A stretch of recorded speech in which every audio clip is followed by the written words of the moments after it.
پہلا سوال بھائی کا یہ ہے، کہتے ہیں ہم نے تبلیغ میں بہت دفعہ سنا ہے کہ قرآن خود نہیں پڑھو، اس سے کیا ہو جاؤ گے؟ گمراہ ہو جاؤ گے۔ دیکھیں قرآن میں دو طرح کی آیات ہیں۔ ایک آیتیں وہ ہیں جن کا تعلق ہے نصیحت سے، واعظ و نصیحت، جن میں واقعات ہیں موسیٰ علیہ السلام کا واقعہ، ہارون علیہ السلام کا اور ابراہیم علیہ السلام کا، پھر آخرت کی ہولناکیاں، ٹھیک ہے نا۔ یہ جو قرآن کا موضوع ہے نا، اس کے بارے میں قرآن کہتا ہے وَلَقَدْ يَسَّرْنَا الْقُرْآنَ لِلذِّكْرِ فَهَلْ مِن مُدَّكِرٍ، ہم نے قرآن کو نصیحت کے لیے بہت آسان کر دیا ہے، کوئی ہے نصیحت حاصل کرنے والا؟ اس میں آپ علماء کے محتاج نہیں ہے، یہ آپ خود پڑھیں، خود سمجھیں، خود موٹیویشن ملے گی، اور اتنا آنا بھی چاہیے۔ دوسرا قرآن کا موضوع ہے مسائل، وراثت کے مسائل ہو گئے، طلاق کے مسائل ہو گئے، نماز کے مسائل ہو گئے، روزے کے مسائل ہو گئے۔ یہ وہ قرآن کا چیپٹر ہے جس میں آپ علماء کی مدد کے بغیر واقعی نہیں سمجھ سکتے، اور گمراہ لوگ اس میں آپ کو گمراہی میں ڈال سکتے ہیں آیتوں کا غلط مفہوم پیش کر کے۔ اور اس کے بارے میں بھی قرآن کی آیت ہے وَأَنزَلْنَا إِلَيْكَ الذِّكْرَ لِتُبَيِّنَ لِلنَّاسِ مَا نُزِّلَ إِلَيْهِمْ، اے نبی ہم نے آپ پر اس کتاب کو نازل کیا تاکہ آپ لوگوں کے سامنے کھول کھول کے بیان کریں کہ نازل کیا ہوا ہے۔ کیا مطلب؟ اس کو ڈیفائن قرآن خود نہیں کرے گا، بلکہ کون ڈیفائن کرے گا؟ قرآن مجمل بات کرے گا، مبہم بات کرے گا، اس کو ڈیفائن کون کرے گا؟ نبی، حدیث ڈیفائن کرے گی۔ اتنا بھی کافی نہیں ہے، آگے قرآن کہہ رہا ہے وَلَعَلَّهُمْ يَتَفَكَّرُونَ، پھر یہ خود بھی تفکر کریں گے۔ ایک ہوتا ہے فکر، ایک ہوتا ہے تفکر۔ فکر سے اوپر کی چیز ہے تفکر، باب تفاعل ہے نا، اس میں تکلف ہے، بہت ڈیپلی جا کے گھس کے گہرائی۔ اور تفکر کا اہل وہی ہوتا ہے جو قرآن کو بھی جانتا ہو اور مکمل احادیث کو بھی۔ تو ایسے علماء جو مکمل قرآن اور مکمل احادیث پر بھرپور عبور رکھتے ہیں، وہ پھر ان آیتوں میں مزید جا کے غور و فکر کریں گے۔ تو اس میں انہی متفکرین اور انہی علماء عوام پر لازم ہوگی کہ انہی کو فالو کرے وہ، اس میں وہ اپنی طرف سے قرآن کی آیتوں کی تفسیر نہیں کر سکتے۔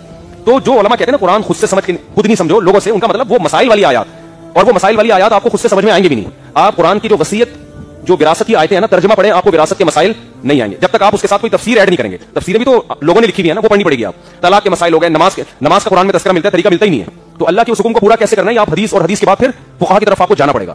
تو یہ جو کہا جاتا ہے نا کہ قرآن خود سے نہیں سمجھو، یہ لفظ بہرحال غلط ہے۔ سمجھ میں آ رہی بات؟ یہ لفظ کیا ہے، یہ تعبیر غلط ہے۔ قرآن خود سے سمجھو، جو چیز مشکل لگے نا اس میں، وہ اس میں اپنی رائے قائم نہ کرو، بلکہ اس میں کس کو فالو کرو؟ علماء کو۔ یہ یوں صحیح تعبیر ہونی چاہیے۔ خلاص آپ سمجھیں، گھر میں لائیں، رکھیں۔ یہ تو قرآن گھر میں رکھ کے پڑھنے کے لیے نا۔ یہاں تک قرآن نے کہا ہے کہ نبی سے کہا ہے کہ جو مشرک آپ کے پاس آئے قرآن سننے کے لیے، تو آپ اس کو لائیں حتی یسمع کلام اللہ، تاکہ وہ اللہ کے کلام کو اپنے کانوں سے سنیں۔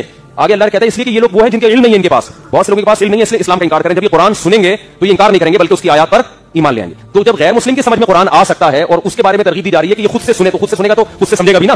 تو یہ چیز اس کو اسلام کے قریب کرے گی۔ تو مسلمان کیوں نہیں خود سے سمجھے بھائی؟ وہ تو مسلمان بھی خود سے پڑھے گا بھی، خود سے سمجھے گا بھی، لیکن وہ آیتیں جن کا مسائل سے، فقہی مسائل سے تعلق ہے، پیچیدہ کچھ مسائل تو بہت واضح ہیں، پیچیدہ مسائل سے تعلق ہے، تو اس میں پھر اپنی رائے خود سے قائم کرنے کی کوشش نہ کرے۔ اور صحابہ بھی یہی کرتے تھے، جو آیتیں سمجھ میں نہیں آتی تھی نبی سے پوچھتے تھے، تابعین کی جو آیتیں سمجھ میں نہیں آتی تھی وہ صحابہ سے پوچھتے تھے۔ تو یہ بات اس طرح سے تعبیر درست نہیں ہے کہ قرآن خود سے نہ سمجھو، اگرچہ ان کا مطلب درست ہے، لیکن یہ الفاظ بہرحال خطرناک ہے۔ الفاظ یہ ہونے چاہیے قرآن آپ خود سے سمجھیں، لیکن جو آیتیں سمجھ میں نہیں آ رہی تو اس میں اپنی رائے داخل نہ کریں، بلکہ اس بارے میں علماء سے رجوع کریں، یوں تعبیر ہونی چاہیے۔ دوسرا سوال آپ کا کیا تھا بھائی؟